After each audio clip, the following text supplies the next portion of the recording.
Olá, aqui Erivelton Moreira. Eu sou jornalista e pós-graduado em Direito Sistêmico pela Verbo Jurídico.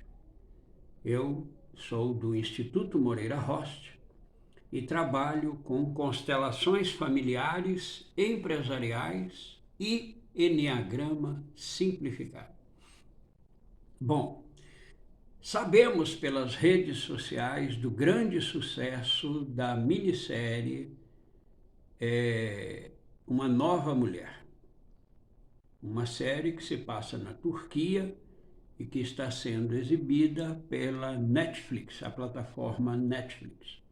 E eu acho bacana porque, como constelador familiar que sou, é bom ver o tema em movimento, é bom ver que as constelações familiares que eu acredito como sabedoria na solução de conflitos familiares começa a serem debatidas pelas redes sociais.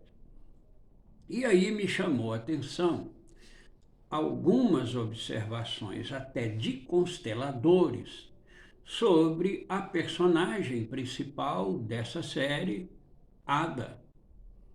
E o que eu achei engraçado é que o foco que estão dando à Ada está ligado a traições dos seus dois homens. De acordo com a minissérie, ela teria dois homens na vida dela, o Topak e o outro, que eu não me atrevo a falar o nome, e todos dois a traíram.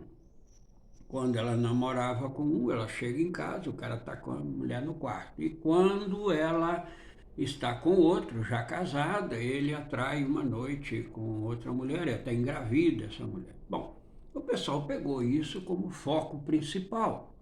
E estão fazendo comentários, inclusive eu vi consteladores dizer assim: por que a Ada tem um padrão de casar ou viver maritalmente ou ter romances com homens parecidos com seu pai?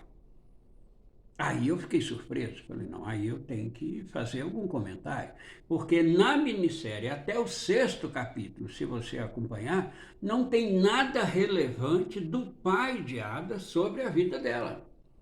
A única coisa que tem é um momento em que a mãe dela é criticada pela avó porque o pai foi morar na Geórgia. A Geórgia é um país ali que compunha a antiga União Soviética, que fica próximo da fronteira também da Turquia. E por motivos econômicos ele vai trabalhar lá. Não se tem na história um comportamento de traição do pai da Ada. Bom, como é que eu vejo a coisa? Bert Hellinger nos ensina que o amor interrompido, ele pode provocar uma indisponibilidade. Ou seja, um grande do sistema lá atrás tem o amor interrompido. Perde o pertencimento na família. E esse grande no sistema vai provocar nessa energia eletromagnética desequilibrada pelo amor, o amor em desequilíbrio, o amor à beira do abismo, com que haja uma compensação. Então, no capítulo 6, tem uma constelação aonde Ada verifica o seguinte, coisa que nós já sabíamos lá do capítulo 3. A tia-avó dela, a irmã da avó dela, é assassinada pelo pai, o bisavô dela, porque ela teria sido estuprada numa época de guerra.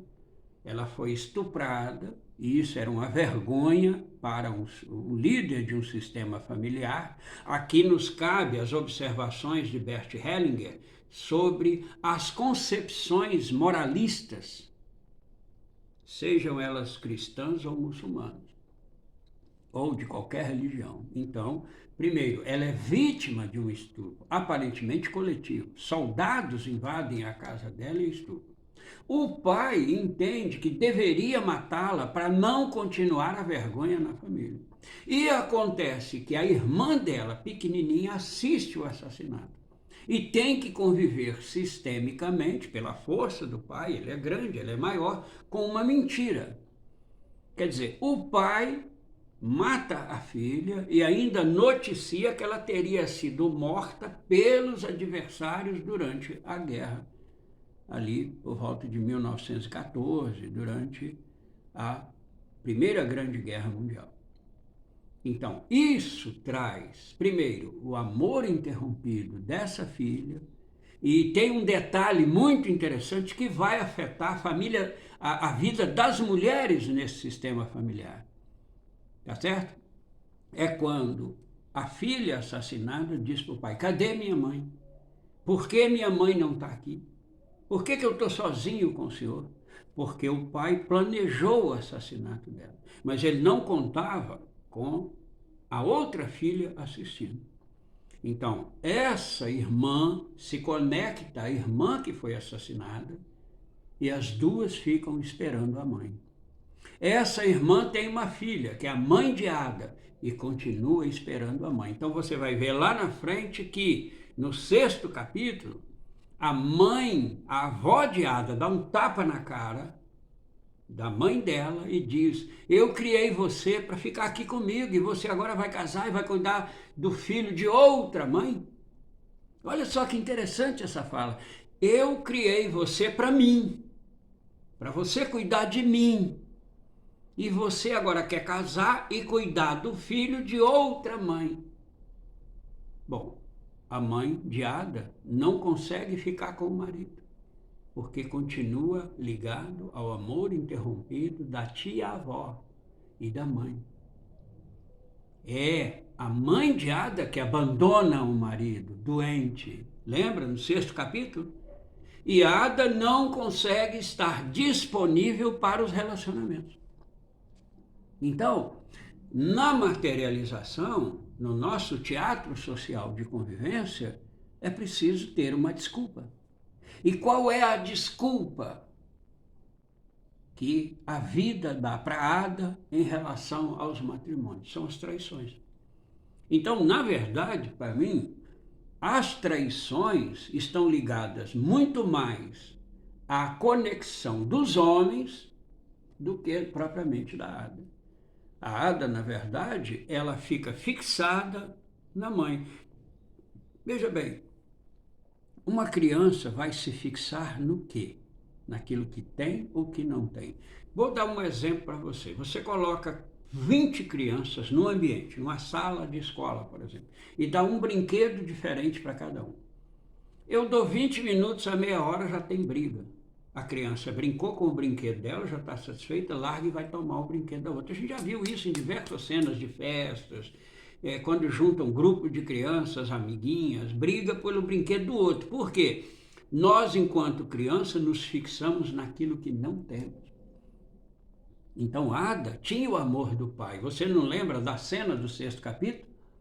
O pai morrendo, a mãe abandona, o pai chega e fala assim: não fique brava com a sua mãe. O que Ada não teve na vida foi o amor da mãe.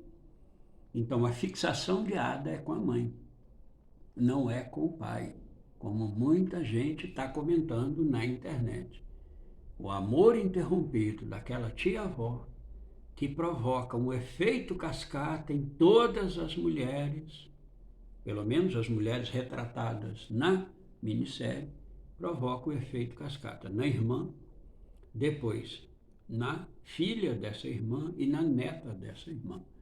Então, eu entendo assim, a minha percepção é que Ada, a personagem, até o 6º capítulo, fazendo análise do que eu vi até o 6º capítulo, eu vi 2 vezes, ela tem uma fixação, uma honra pela mãe. E aí ela não consegue, quando o constelador fala assim, aproxima da sua mãe, ela pega e não consegue. Por quê? Porque ela deve uma honra ao pai, que ainda não está resolvido. Ela consegue resolver muita coisa com a mãe, mas ela não entende. Tem uma fala de Ada que é significativa. É quando ela olha para a mãe e fala assim, e assim? Agora você morre sem explicação nenhuma? Qual era a explicação que a Ada queria? Por que você abandonou meu pai doente? porque a mãe de Ada não estava disponível para o relacionamento. Quem matou a tia de Ada, da mãe de Ada, a tia-avó de Ada? Quem matou? O avô. Né?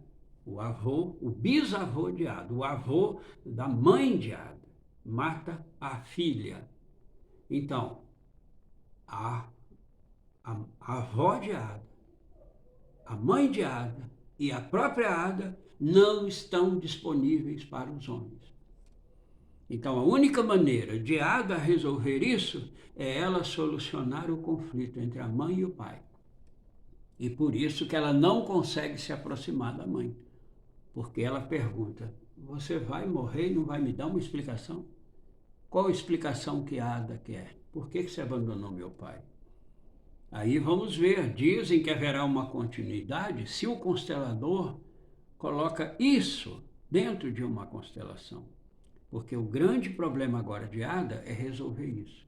Por que que ela rejeita os homens? Ela não está presente. Olha, tem um detalhe também do marido de Ada. Num diálogo ele fala assim, eu nunca me senti necessário. Eu nunca me senti que Ada precisasse de mim, ou que eu estivesse presente na vida de Ada. Por quê? Ada, pela atitude do bisavô, e todas as mulheres têm rejeição aos homens, desconfiam dos homens. Nos embates de Ada com Topak, o Topik, aquele cantor, ela fala o tempo todo da desconfiança que ela tem dos homens. Por quê? Foi um homem que tirou a vida de uma filha. Então isso é marcante na personalidade de Ada. Muito bacana a série. Se você acha que eu estou certo ou que eu estou errado, faça um comentário aqui. Mande o seu comentário para mim. Um abraço.